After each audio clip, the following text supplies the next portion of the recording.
Hello, and thank you for choosing the Legacy Lawyers as your source of information. We know this might be a difficult time you are going through, but we are here to educate you and help you through the process. Please stay tuned for our question and answer portion.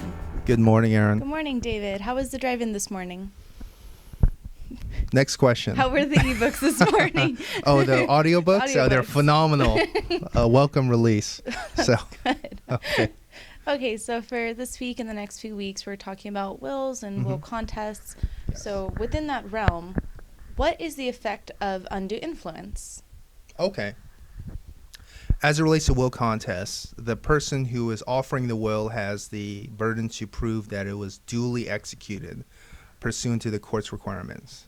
Once that occurs, then the contestant of the will has the burden of proof to demonstrate to the court that this was not executed by the decedent by their own free will. However, if you can demonstrate the presence of undue influence or the factors of undue influence, then the burden may shift to the person offering the will to demonstrate that it was by their own free will. So, in proving up undue influence, you have to demonstrate that there's a confidential relationship, a special relationship between the person who's offering the will and the person who executed the will. So whether that be mental or physical frailty, dependence, vulnerability, so on and so forth. And if you can demonstrate that the person who offered the will procured the will by some means, whether it's being the boots on the ground and handling all the points of contact and paying the attorney to have it drafted, or even getting the will in front of the decedent in having it executed, that's a type of procurement. And an undue benefit, which is a benefit that is a unnatural disposition of the person's estate. So one question that's always presented to me is, all right, well, what if mom spoke to an attorney a year ago when she was clear and then sort of crashed and burned? And at the time they executed the document, it was at a time in which she didn't have capacity.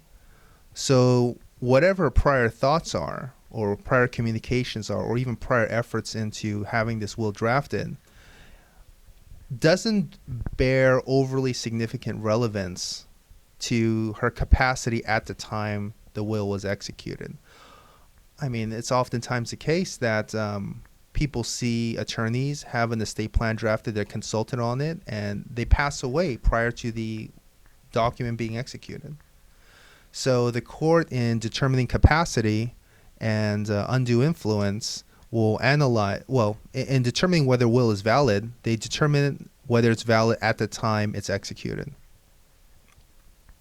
And in determining undue influence, if they determine that there is this sort of framework of undue influence and the components have been met, or the factors, then the onus would be, or the burden would be, on the proponent or the person offering the will to demonstrate that this was pursuant to her own free will.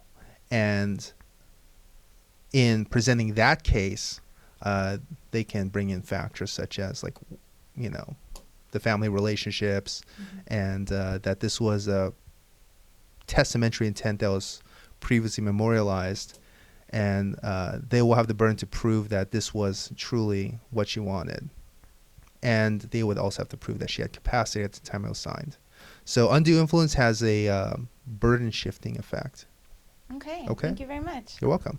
And if you guys have any additional questions, feel free to email us at smm@thelegacylawyers.com. Have a great day.